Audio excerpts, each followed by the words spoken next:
ابھی ہم جولائی میں حلقہ سیرت کے لیے جمع ہوئے ہیں، اور آپ سب جانتے ہیں کہ نئے سال کی ابتدا ہے، محرم الحرام کا مہینہ شروع ہوا ہے۔ اور محرم الحرام کا مہینہ یہ نئے سال کا آغاز ہے، اور یہ نیا سال ہمیں جس چیز کی یاد دلاتا ہے وہ ہے ہجرت۔ ویسے تو اور بھی بہت ساری چیزیں نئے سال سے جڑی ہوئی ہیں، محرم الحرام کے مہینے سے اسپیشلی بہت ساری چیزیں جڑی ہوئی ہیں، جیسے کہ یہ حرمت والا مہینہ ہے، اور اہل عرب بھی اسے حرمت والا مہینہ جو ہے وہ سمجھتے تھے، اس میں جنگ و جدال سے پرہیز کیا کرتے تھے۔ اور پھر جب اسلامی تعلیمات آئیں، نبی کریم علیہ الصلوۃ والسلام کا جب ظہور ہوا، حضور علیہ السلام نے جب اعلان نبوت فرمایا، تو اللہ تبارک و تعالیٰ نے بذریعہ وحی قرآن پاک کے ذریعے یہ جو حرمت والے مہینے تھے چار، رجب، ذوالقعدہ، ذوالحجہ اور محرم، ان کی حرمت کو اللہ تبارک و تعالیٰ نے بھی برقرار رکھا۔ جیسا کہ میں نے آیت کریمہ بھی تلاوت کی، اس کا ایک پارٹ تلاوت کیا کہ منہا اربعۃ حرم، کہ اللہ تبارک و تعالیٰ نے جو مہینے جو تخلیق فرمائے 12 مہینے ہیں، اور اس میں 4 مہینے کون سے ہیں؟ حرمت والے، اور ان میں سے ایک مہینہ کون سا ہے؟ محرم۔ تو محرم سے بہت ساری چیزیں جڑی ہوئی ہیں، اس میں عاشورہ کا روز ہے، وہ بھی محرم سے ایک چیز جڑی ہوئی ہے، ایک نسبت جڑی ہوئی ہے۔ پھر ظاہر سی بات ہے اسلامی تاریخ کا ایک عظیم سانحہ کربلا، وہ بھی اسی مہینے میں پیش آیا، تو وہ بھی محرم الحرام سے جڑا ہوا ہے۔ لیکن جب ہم نئے سال کو دیکھتے ہیں تو نیا سال ہمیں محرم تو یاد دلاتا ہے، محرم سے جو ایونٹس جڑے ہوئے ہیں وہ بھی ہمیں یاد دلاتا ہے، لیکن نیا سال اسپیسیفکلی ہمیں ایک چیز یاد دلاتا ہے، اور وہ ہے ہجرت۔ کیونکہ یہ جو نیا سال ہے اسلامی سال، اس کا جو ایک اور نام ہے وہ ہے ہجری، اسلامی کیلنڈر، اور دوسرا نام کیا ہے؟ ہجری کیلنڈر۔ تو نیا سال جو ہے وہ ہمیں ہجرت کی بھی یاد دلاتا ہے، کیونکہ اس کیلنڈر کا جو آغاز ہوا وہ کس سے ہوا؟ ہجرت سے ہوا، اسی لیے اسے کیا کہا جاتا ہے؟ ہجری کیلنڈر۔ آغاز کیسے ہوا یہ بھی میں آپ کو تھوڑا سا بتاؤں۔ حضرت عمر فاروق رضی اللہ تعالی عنہ کے دور میں جب اسلامی سلطنت پھیلی مدینے سے عرب و عجم میں، شرق و غرب میں، دیگر جو ہے وہ خطوں میں، تو اس وقت خط و کتابت جو ہے وہ زیادہ ہونے لگی، نئے قوانین جو ہے وہ ڈیولپ ہونے لگے۔ اب ظاہر سی باتیں خط و کتابت ہو رہی ہے، اور اسلامی ریاست کی طرف سے فرامین جاری ہو رہے ہیں، تو حضرت ابو موسیٰ اشعری رضی اللہ تعالیٰ عنہ نے حضرت عمر فاروق رضی اللہ تعالیٰ عنہ سے یہ عرض کیا کہ اے امیر المؤمنین، ہم خط و کتابت کر رہے ہیں، نئے فرامین جاری ہو رہے ہیں، لیکن ان پہ تاریخ جو ہے وہ مینشن نہیں ہے، تو ریکارڈ جو ہے وہ مرتب نہیں ہو رہا۔ اچھا، یہ بھی ایک دلچسپ بات ہے کہ عرب کی اگر ہم تاریخ کو دیکھیں نا، تو عرب کے یہاں حافظہ بڑا مضبوط تھا، وہ چیزیں لکھنے سے زیادہ اس کو سینہ بہ سینہ ڈیلیور کرنے پہ زیادہ فوکس کرتے تھے۔ لیکن اب جب ظاہر سی باتیں ریاست بن رہی ہے، چیزیں ڈیولپ ہو رہی ہیں، تو اس میں بہت ساری چینجنگز بھی آ رہی ہیں۔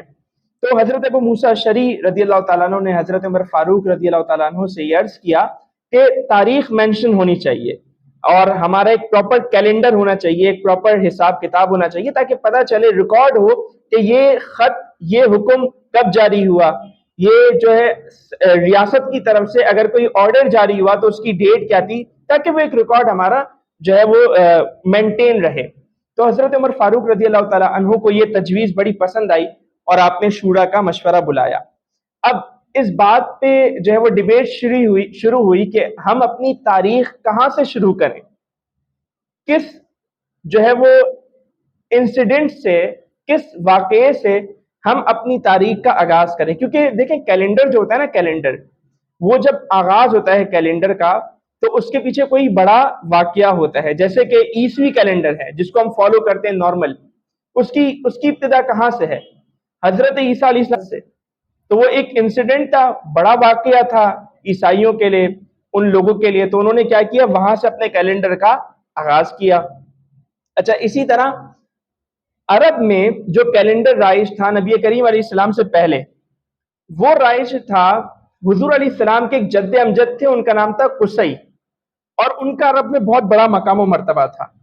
قصی کا جب انتقال ہوا تو وہ انتقال عرب کے لیے اتنا بڑا انسیڈنٹ تھا کہ عرب نے اپنا کیلنڈر ان کے انتقال سے جاری کیا۔ اچھا پھر وہ اب کیلنڈر چل رہا ہے، اور پھر بات پہنچی واقعہ فیل پہ کہ جب ابرہہ اپنے لشکر کے ساتھ مکے کو ڈھانے آیا، مکے پہ حملہ کرنے آیا، جس کا ذکر بھی ہے سورہ فیل میں، الم تر کیف فعل ربک باصحاب الفیل۔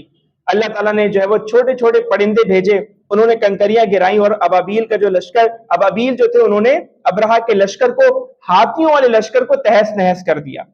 عرب کی ہسٹری میں یہ واقعہ اتنا بڑا تھا کہ انہوں نے اپنے پھر کیلنڈر کو وہاں سے چلانا شروع کر دیا۔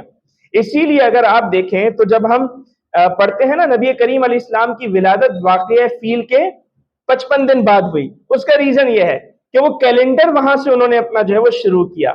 اچھا اب ڈیبیٹ یہ ہوئی کہ اسلام اس کی اپنے رنگ کے ساتھ پورا آ گیا ہے، نافذ ہو گیا ہے، پھیل رہا ہے، تو اسلامی کیلنڈر کا، ہمارے کیلنڈر کا آغاز کہاں سے ہو؟ اب چار جو ہے وہ مشورے آئے، چار ایڈوائزز آئیں۔ پہلا یہ کہ نبی کریم علیہ السلام کی ولادت سے، دوسرا جب نبی کریم علیہ السلام نے اعلان نبوت فرمایا، تیسرا ہجرت سے، اور چوتھا نبی کریم علیہ السلام کے انتقال سے۔ ولادت کی بات آئی تو سب سے اس میں جو ہے وہ بنیادی بات یہ تھی کہ حضور علیہ السلام کی ولادت کی جو تاریخ تھی اس میں اختلاف تھا، تو اسی لیے اسے چھوڑ دیا گیا۔ بعثت کی بات آئی تو وہاں بھی کچھ اسی طرح کا معاملہ تھا، اختلاف تھی روایات میں، تاریخ کیا ہو، دن کیا ہو، تو اس کو بھی کیا ہوا، اسکپ کر دیا۔ وفات کی بات آئی تو وفات کہیں نہ کہیں مسلمانوں کو نبی کریم علیہ السلام کا انتقال یاد دلاتا، اور ایک غم کی کیفیت وہ بن جاتی ہے، غم تازہ ہو جاتا۔ تو اسی لیے جو وفات والا ایلیمنٹ تھا، وہ جو وفات والی ایڈوائس تھی کہ یہاں سے کیلنڈر کا آغاز ہونا چاہیے انتقال سے، اس کو بھی اسکپ کر دیا گیا۔ اب بچا کیا؟ ہجرت۔ اور حضرت عمر فاروق رضی اللہ تعالی عنہ نے اور دیگر صحابہ کرام نے، جو اکابر صحابہ کرام تھے جیسے کہ حضرت عثمان، حضرت علی رضی اللہ تعالی عنہ، انہوں نے بھی یہی رائے دی کہ ہم اپنے کیلنڈر کا آغاز ہجرت سے کریں۔ نیا سال ہے، ہمیں ہجرت کی یاد دلاتا ہے۔ اور ہجرت کو اگر ہم دیکھیں تو دو چیزیں ہمارے سامنے آتی ہیں، ایک ہے واقعہ ہجرت اور ایک ہے واقعہ ہجرت سے ملنے والا سبق۔ اب اگر ہم واقعہ ہجرت کو دیکھیں، ہجرت کی ہسٹری کو دیکھیں، تو اسلامی تاریخ میں آپ یوں کہہ سکتے ہیں نبی کریم علیہ الصلوۃ والسلام کی بعثت کے بعد 3 مرتبہ ہجرت کی مسلمانوں نے۔ پہلی مرتبہ حبشہ کی طرف ہجرت ہوئی، کفار کا جب ظلم و ستم بہت بڑا تو صحابہ کرام نے آ کر عرض کی، اور نبی کریم علیہ السلام نے انہیں حبشہ کی طرف ہجرت فرمانے کا حکم دیا۔ یہ پہلی ہجرت تھی تاریخ اسلام میں، جو کہ اعلان نبوت کے کوئی 3-4 سال بعد یہ واقعہ پیش آیا تھا۔ پھر دوسری ہجرت بھی حبشہ کی طرف ہوئی۔ پہلی ہجرت میں بہت تھوڑے لوگ تھے، اور ہوا یہ تھا کہ جب مسلمان ہجرت کر کے حبشہ گئے نا، تو وہاں پہ افواہ پھیل گئی کہ کفار مکہ نے اسلام قبول کر لیا، تو وہ دوبارہ آ گئے۔ لیکن جب وہ دوبارہ آئے تو وہاں تو ماحول بالکل ویسے ہی تھا، انہوں نے کوئی اسلام قبول نہیں کیا تھا، تو پہلے سے بڑھ کر ظلم و ستم ہونے لگا۔ اچھا پھر مسلمانوں کی تعداد میں بھی اس دوران اضافہ ہوا، تو پھر کیا ہوا، دوبارہ نبی کریم علیہ السلام کی اجازت سے مسلمانوں نے ہجرت کی، اور اس مرتبہ جو ہجرت میں لوگ تھے وہ تقریباً 80+ لوگ تھے، 83 غالباً جو ہے وہ انہوں نے جو ہے وہ حبشہ کی طرف ہجرت کی۔ اچھا اب آپ یہ دیکھیں، مسلمانوں نے پہلی مرتبہ حبشہ کی طرف ہجرت کی، دوسری مرتبہ حبشہ کی طرف ہجرت کی، اور کس سے کی؟ کفار کے ظلم و ستم سے بچنے کے لیے، تاکہ ایک محفوظ مقام ہو جہاں مسلمان اچھے انداز سے، سکون سے اللہ تبارک و تعالیٰ کی عبادت کر سکیں اور دین کا پیغام پھیلا سکیں۔ لیکن آپ یہ دیکھیں کہ حبشہ کی طرف نبی کریم علیہ السلام نے ہجرت نہیں فرمائی، حضور علیہ السلام نے ہجرت فرمائی مدینے کی طرف۔ تو اب سوال یہ پیدا ہوتا ہے کہ نبی کریم علیہ السلام نے مدینے کی طرف ہجرت کیوں فرمائی؟ اور سب سے بنیادی بات یہی ہے کہ حضور علیہ الصلوۃ والسلام نے ہجرت کیوں فرمائی؟ یعنی اگر ہم پہلی 2 ہجرتیں دیکھیں حبشہ کی طرف، تو اس میں جو ایک ہمیں اہم بنیادی بات جو ہمیں نظر آتی ہے وہ یہ ہے کہ کفار کا ظلم و ستم بہت بڑھ گیا تھا، اور اس سے بچنے کے لیے مسلمانوں نے جو ہے وہ ہجرت کی، اور اس موقع پر حضور علیہ السلام ہجرت نہیں فرما رہے، نبی کریم علیہ الصلوۃ والسلام مدینے کی طرف ہجرت فرما رہے ہیں۔ تو مدینے کی طرف ہجرت کیوں کی؟ اور ہجرت حضور علیہ السلام نے کی ہی کیوں؟ کس وجہ سے کی؟ سب سے بنیادی سوال یہ ہے کہ حضور علیہ السلام نے ہجرت کیوں کی؟ تو اس کا جواب کیا ہے؟ کیا اس کا جواب یہ ہے کہ کفار کا ظلم و ستم بڑھ گیا تھا اس لیے حضور علیہ السلام نے ہجرت کی؟ نہیں، ایسا نہیں ہے۔ اگر کفار کے ظلم و ستم کی وجہ سے ہجرت ہوتی تو وہ تو بہت پہلے ہو جانی چاہیے تھی. ظلم و ستم کتنا ہوا تھا؟ یعنی اعلان نبوت کے 13 سال بعد ہجرت ہو رہی ہے اور اعلانیہ تبلیغ کے 10 سال بعد ہجرت ہو رہی ہے. تو ظلم و ستم تو بہت ہو رہا تھا، لیکن اتنے عرصے بعد نبی کریم علیہ السلام نے ہجرت کیوں کی؟ تو پتہ چلا کہ نبی کریم علیہ السلام کے پیش نظر جو بنیادی مقصد تھا، جو بیسک ریزن تھا ہجرت کا، وہ یہ نہیں تھا کہ آپ کفار کے ظلم و ستم سے محفوظ رہیں، بلکہ وہ تو بہت پہلے سے ہو رہا تھا. بلکہ بنیادی سبب اس کا یہ تھا، بیسک ریزن یہ تھا ہجرت کا، کہ نبی کریم علیہ السلام اللہ تبارک و تعالیٰ کے دین کو، اللہ تبارک و تعالیٰ کے دین کے پیغام کو، اللہ تبارک و تعالیٰ کی توحید کے پیغام کو آگے کی طرف لے کر چلیں، اسے پھیلائیں. دیکھیں نبی کریم علیہ السلام نے مکہ مکرمہ میں 13 سال گزارے، اور اس دوران آپ دیکھتے ہیں کہ جناب ابو طالب جو حضور علیہ السلام کے چچا تھے، ان کی بڑی سپورٹ تھی. حضرت خدیجہ رضی اللہ تعالیٰ عنہ نبی کریم علیہ السلام کی زوجہ، ان کی بڑی سپورٹ تھی. اور ان کا جو انتقال ہوا وہ اعلان نبوت کے کوئی 9-10 سال بعد ان کا انتقال ہوا، حضرت خدیجہ کا بھی اور حضرت ابو طالب کا بھی. اور ایک ہی سال میں دونوں کا انتقال ہوا، اور اس سال کو نبی کریم علیہ السلام نے عام الحزن بھی قرار دیا، کیونکہ وہ حضور علیہ السلام کے لیے ایک بہت بڑا انسیڈنٹ تھا. لیکن اس وقت تک نبی کریم علیہ الصلوۃ والسلام کہاں رہے؟ مکہ مکرمہ میں رہے، کیونکہ آپ علیہ الصلوۃ والسلام کو ایک بیک پہ ایک بہت بڑی سپورٹ حاصل تھی. لیکن آپ دیکھیں کہ جیسے ہی ان دو ہستیوں کا انتقال ہوا، نبی کریم علیہ الصلوۃ والسلام طائف گئے. طائف کا واقعہ مشہور ہے کہ کس طرح وہاں لوگوں نے ظلم کیا، آپ علیہ السلام کو معاذ اللہ پتھر مارے گئے اور خونم خون معاذ اللہ نبی کریم علیہ السلام کو کیا گیا. تو نبی کریم علیہ السلام طائف کیوں گئے تھے؟ کیونکہ حضور علیہ الصلوۃ والسلام نے دیکھ لیا تھا کہ مکے والے اسلام کی طرف نہیں آ رہے. تو آپ نے دیکھا کہ کوئی اور ایسا قبیلہ، طائف والے مضبوط لوگ تھے، مضبوط قبیلے تھے وہاں پر، بڑے سردار تھے. تو نبی کریم علیہ السلام نے طائف کا انتخاب کیا کہ اگر وہ لوگ اسلام کی حمایت میں آ جاتے ہیں تو اللہ کا دین پھیل جائے گا. اور صرف یہی نہیں، طائف بھی نہیں گئے، بلکہ حج کے موقع پر جو دیگر قبائل آتے تھے نا حج کرنے کے لیے، نبی کریم علیہ السلام ان کو بھی تبلیغ جب فرماتے تھے تو ان سے بھی یہ فرماتے تھے کہ اگر کوئی قبیلہ میری حمایت کر لے اور اسلام کا پیغام جو ہے وہ پھیلانے کے لیے وہ آگے آ جائے اور میری نصرت کرے، میری مدد کرے، میری حمایت کرے، تو نبی کریم علیہ السلام ان قبائل کو، دیگر قبائل کو بھی یہ دعوت دیتے تھے کہ آگے بڑھیں اور اسلام کی جو تبلیغ کا، دعوت کا جو پرچم ہے وہ تھامیں، اور بالخصوص میری مدد اور میری نصرت کریں، میری حمایت کریں. لیکن کوئی قبیلہ آگے نہیں بڑھا، اور طائف والوں نے بھی جو ہے وہ جو ظلم کیا وہ کیا. اور پھر کیا ہوا؟ پھر ہم دیکھتے ہیں کہ حج کے موقع پر مدینے کے کچھ لوگ آئے. نبی کریم علیہ السلام نے جب انہیں پیغام دیا، انہوں نے حضور علیہ السلام کے ہاتھ پر بیعت کر لی. اگلے سال وہ لوگ بڑھ گئے، تو نبی کریم علیہ السلام نے کیا کیا؟ حضرت مصعب بن عمیر کو ان کے ساتھ روانہ کر دیا نقیب بنا کر کے وہ وہاں جائیں، وہاں کے حالات بھی دیکھیں اور وہاں لوگوں کو اسلام کی طرف بلائیں بھی، اسلام سکھائیں بھی، دین کی جو بنیادی چیزیں ہیں انہیں سکھائی بھی. تو اور پھر 1 سال پورا یوں گزرا. تو 2-3 سال اس طرح گزرے، مدینے والے آئے، نبی کریم علیہ السلام کے ہاتھ پر انہوں نے بیعت کی اور وہ واپس گئے. اور پھر حضرت مصعب بن عمیر بھی وہاں پہ تھے، انہوں نے بھی جو ہے وہ مثبت جو ہے وہ پیغام بھیجا کہ ہاں یہاں پر ماحول سازگار ہیں، مدینے والے اسلام کی جو نصرت اور حمایت ہے تو وہ کرنے کے لیے تیار ہیں، دعوت و تبلیغ کا پرچم بلند کرنے کے لیے تیار ہیں، اسلام کی دعوت کو عام کرنے کے لیے تیار ہیں. تو پھر نبی کریم علیہ الصلوۃ والسلام نے مدینے کا قصد فرمایا. اس پوری تیاری کے بعد، یعنی حضور علیہ الصلوۃ والسلام کی ہجرت کا جو بنیادی مقصد تھا وہ کوئی ظلم و ستم سے بچنا نہیں تھا، بلکہ وہ کیا تھا کہ آپ اسلام کی دعوت کو پوری دنیا میں پھیلائیں. کوئی ایسی جگہ ہو، کوئی ایسا خطہ ہو کہ جہاں کے لوگ آپ کو سپورٹ کریں، اور ان کی سپورٹ سے، ان کی مدد سے آپ ایک ایسی جماعت تیار کریں جو جماعت پھر پوری دنیا میں اللہ کے پیغام کو پھیلائے. اسی لیے تو مدینے والوں کو کہا جاتا ہے نا انصار. انصار کا مطلب کیا ہے؟ مددگار، کہ وہ نبی کریم علیہ السلام کے کیا بنے؟ مددگار بنے. اور پھر اللہ تبارک و تعالیٰ نے دیکھیں انہیں کیسا جو ہے وہ مقام و مرتبہ عطا فرمایا. تو یہ جو ہے وہ ہجرت کی بنیاد تھی کہ حضور علیہ السلام نے ہجرت اس لیے فرمائی تاکہ آپ ایک نظام قائم کریں.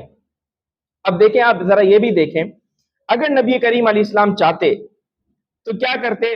مکہ میں ہی رہتے اور جتنے لوگ اسلام لائے تھے ان کے ساتھ آپ جو ہے وہ ایک سائٹ پہ ہو کر اللہ تبارک و تعالیٰ کی عبادت کرتے رہتے.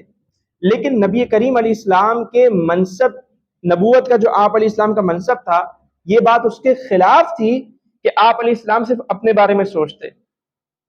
نبوت کا منصب کیا تھا؟ آپ تو رحمت للعالمین تھے. آپ نے تو پوری دنیا کے لوگوں کو جہنم سے بچانا تھا، پوری دنیا کے لوگوں کو اللہ تبارک و تعالیٰ سے متعارف کروانا تھا. تو آپ دیکھیں نبی کریم علیہ السلام نے صرف اپنے بارے میں نہیں سوچا، بلکہ کیا؟ پوری انسانیت کے بارے میں سوچا کہ پوری انسانیت کو وہ کس طرح اللہ تبارک و تعالیٰ سے جوڑ سکتے ہیں. اور یہی ہجرت تھی، یہی مقصد تھا کہ ایک نظام قائم ہو اور صرف چند لوگ نہیں بلکہ کیا؟ پوری انسانیت اللہ تبارک و تعالیٰ کی طرف کیا کرے؟ رجوع کرے. تو اب آپ ذرا یہ دیکھیں، یہ غور کریں، ہجرت یہ ہمیں سکھا رہی ہے کہ ایک مسلمان کا بھی کردار یہی ہونا چاہیے کہ ایک مسلمان کو بھی صرف اپنے بارے میں نہیں سوچنا چاہیے. اپنے بارے میں تو وہ سوچے، اپنی تو اصلاح کرے، لیکن اس کے ساتھ ساتھ وہ دوسروں کے بارے میں بھی سوچے. دیکھیں پہلے انبیاء آتے تھے، انبیاء چلے جاتے تھے، اس کے بعد اللہ تبارک و تعالیٰ دوسرے انبیاء کو مبعوث فرما دیتا تھا. لیکن نبی کریم علیہ السلام کے بعد کیا ہوا؟ نبوت کا دروازہ بند ہو گیا. تو حضور علیہ الصلوۃ والسلام کی جو ذمہ داری تھی دعوت کی، نیکی کی دعوت کی، برائیوں سے روکنے کی، امر بالمعروف ونہی عن المنکر کی، حضور علیہ الصلوۃ والسلام کی جو ذمہ داری تھی وہ اس امت کے لوگوں پر آ گئی. تو اس امت کا بھی کیا فریضہ بنتا ہے؟ اس امت کا بھی فریضہ یہ بنتا ہے کہ ہم اپنی بھی اصلاح کریں اور ہم آگے بڑھ کر دوسروں کی بھی اصلاح کریں. اپنی اصلاح پہلے ہونا ضروری ہے اور دوسروں کے بارے میں بھی سوچنا جو ہے وہ کیا ہے؟ ہمارے لیے بہت زیادہ ضروری ہے. آج ہم کیا کرتے ہیں؟ جی اس کی پرسنل چوائس ہے، وہ جو چاہے کرتا پھرے. جی میری پرسنل چوائس ہے، میں جو چاہے کرتا پھروں. لیکن آپ دیکھیں یہ کیا ہے؟ منصب نبوت کے بھی خلاف تھا نبی کریم علیہ السلام. اور ایک کام جب حضور علیہ السلام کر رہے ہیں تو وہ ہمارے لیے کیا ہے؟ تعلیم ہے نا، ہمارے لیے وہ راہ ہدایت ہے نا، ہم نے تو اسی پہ چلنا ہے نا. تو حضور علیہ السلام کی تعلیم کیا ہے؟ کہ ہم نے دوسروں کے بارے میں سوچنا ہے، امر بالمعروف ونہی عن المنکر کا فریضہ سر انجام دینا ہے. کنتم خیر امت، اللہ تعالیٰ فرماتا ہے تم بہترین امت ہو. بہترین امت کیوں ہو؟ اسی لیے کہ تم نیکی کی دعوت دیتے ہو، برائی سے روکتے ہو. یہ کہہ کر نہیں چھوڑ دیتے وہ اس کی پرسنل چوائس ہے، یہ کہہ کر نہیں چھوڑ دیتے کہ بھائی وہ اس کی اپنی ہے نا، اپنی ذاتی خواہش ہے، وہ جو چاہے کرتا پھرے. تو ہمیں کیا کرنا ہے؟ ہمیں آگے بڑھ کر دین کی دعوت دینی ہے. نیکی کا حکم دینا پھر بھی آسان ہے، برائی سے روکنا اور بھی مشکل ہے. یہ دونوں کام اس امت کے ذمہ ہیں.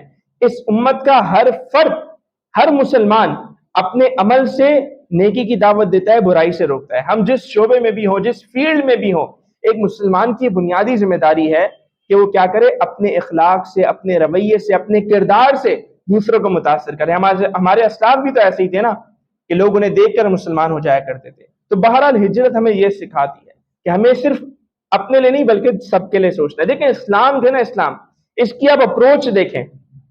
اسلام ہمیں صرف اپنی ذات تک محدود نہیں کرتا کہ بھائی اپنا کمایا، اپنا کھایا، اپنا پیٹ بھرا اور پھر ساری دنیا گئی باہر میں، جو کہ آج کا ایک معاشی نظام یہی خون چوستا ہے نا. آج کا معاشی نظام، کیپٹلزم کا جو نظام ہے وہ یہی ہے، وہ انسانیت کا خون چوسنا سکھاتا ہے.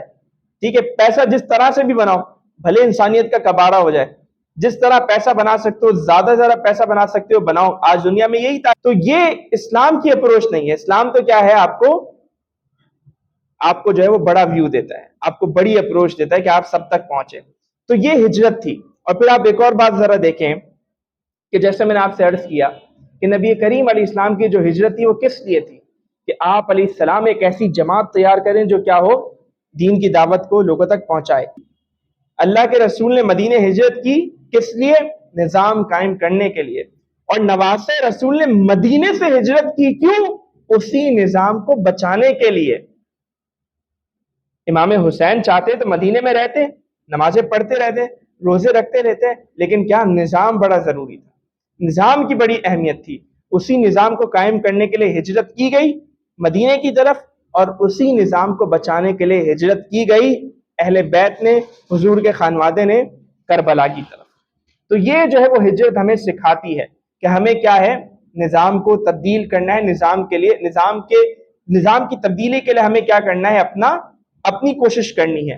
اپنا ہمیں جو ہے وہ اپنا ہماری جتنی کوشش ہو سکتی ہے، ہماری جتنی ایفرٹس ہو سکتی ہیں، ہمیں وہ لگانی ہے۔ دیکھیں ہم پورا نظام تو نہیں بدل سکتے، ہم پورا نظام تو نہیں بدل سکتے، لیکن ہم یہ دیکھیں ہمارے اختیار میں کیا ہے، ہم کتنا کر سکتے ہیں۔ جیسا بھی میں نے مثال دی، نیکی کی دعوت دینا، برائی سے روکنا، اپنے دوست یاروں کو، اپنے رشتہ داروں کو، اپنے عزیز و اقربا کو، اپنے قریب والوں کو، اپنے پڑوسیوں کو، اپنے محلے داروں کو، ان کو تو ہم نیکی کی دعوت دے سکتے ہیں نا، اپنے اسکول میں، کالج میں، یونیورسٹیز میں، جو ہمارے کلاس فیلوز ہیں، جو اور ہمارے کولیگز ہوتے ہیں، ہم اگر پروفیشنل لائف میں ہمارے کولیگز ہیں، ان کو تو ہم دین کی دعوت دے سکتے ہیں نا، ان کو تو ہم نیکی کی طرف لا سکتے ہیں نا، انہیں تو ہم جو ہے وہ کچھ نہ کچھ اچھی بات ڈیلیور کر سکتے ہیں نا۔ تو ہمیں یہ کرنا ہے، ہمارے ہاتھ میں جتنا ہے ہمیں کیا کرنا ہے، ہمیں اتنا کرنا ہے۔ تو یہ جو ہے وہ ہمیں ہجرت سکھاتی ہے۔ اور پھر یہ جو میں نے ساری بات کی آپ کے سامنے، بالخصوص نیکی کی دعوت سے متعلق، کہ ہمیں آگے بڑھ کر نیکی کی دعوت دینی ہے، برائی سے لوگوں کو روکنا ہے، تو اس زمن میں بھی ہجرت ہمیں ایک پیغام دیتی ہے۔ اور وہ ہمیں پیغام کیا دیتی ہے ہجرت؟ وہ یہ پیغام دیتی ہے کہ ایک جو دائی ہے نا، دائی، دین کا دائی، ایک جو دین کا مبلغ ہے نا، اسے کبھی مایوس نہیں ہونا چاہیے۔ آپ دیکھیں حضور علیہ السلام مایوس نہیں ہوئے، 13 سال آپ علیہ السلام جد و جہد کرتے رہے، پھر آپ علیہ السلام نے جب ہجرت فرمائی تو پھر کیا ہوا؟ انقلاب برپا ہو گیا۔ تو اگر حضور علیہ السلام ہی مایوس ہو جاتے اور بیٹھ جاتے تو کیا ہوتا؟ کچھ بھی نہیں ہوتا، نہ وہ ہجرت ہوتی، نہ وہ انقلاب آتا، نہ وہ زمین پر خدا کا جو ہے وہ نظام قائم ہوتا۔ تو نبی کریم علیہ السلام کی ہجرت ہمیں یہ بھی سکھاتی ہے کہ اچھا وقت آئے گا، اچھا وقت آئے گا، اور وہ اچھا وقت جب آئے گا تو کیا ہوگا؟ اس کے پھر آؤٹ پٹس جو ہے وہ ہمیں نظر آئیں گے، اس کے جو ریزلٹس ہیں، اس کے جو نتائج ہیں وہ ہمیں ملیں گے، جیسے حضور علیہ السلام کو بھی ملے۔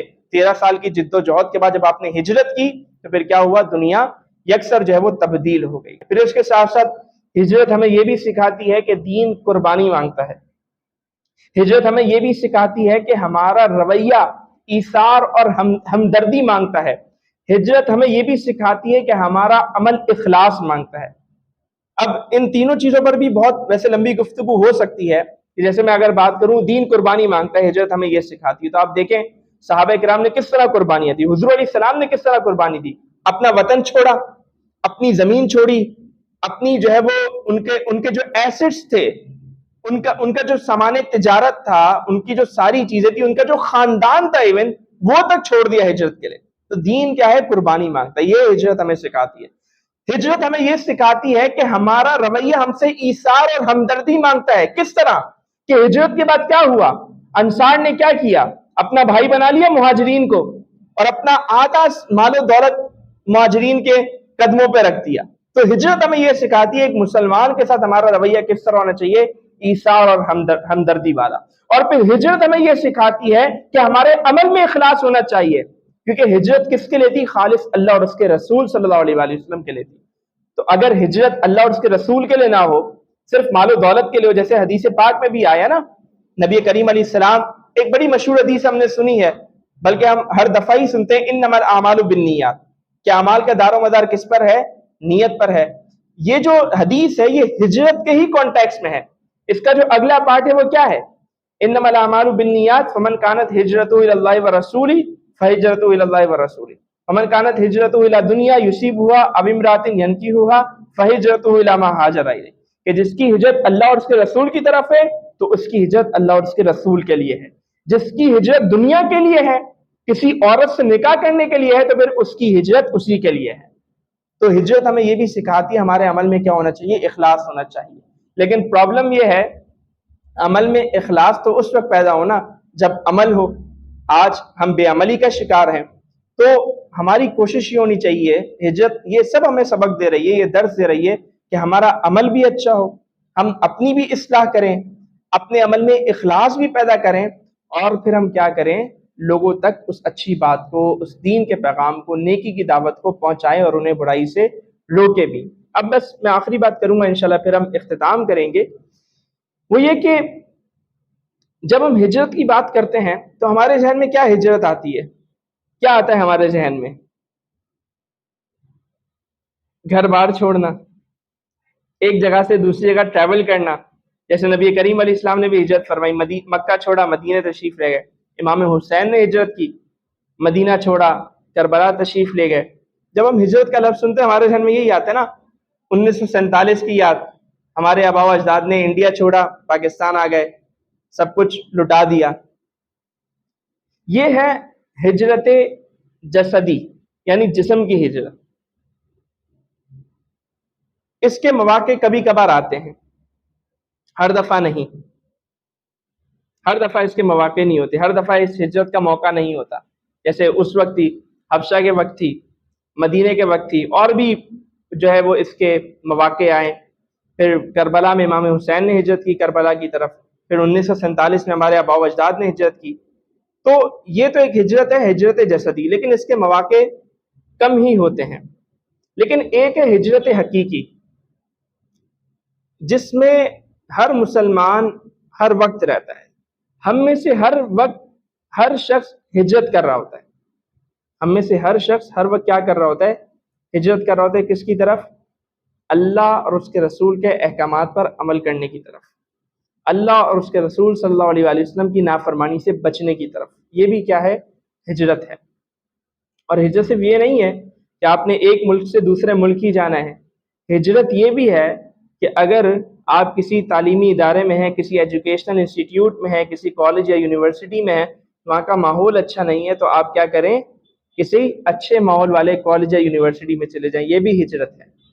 ہجرت یہ بھی ہے کہ اگر آپ کی گیدرنگ اچھی نہیں ہے تو آپ کسی ایسی گیدرنگ کا انتخاب کریں جو کیا ہو؟ اچھی ہو، جہاں اچھے لوگ ہوں، جو نماز پڑھنے جاتے ہوں، جو دین کی بات کرتے ہوں، جن کے اندر شعور ہو نیکی اور بدی کا، جو سمجھتے ہوں نیکی اور برائی کو۔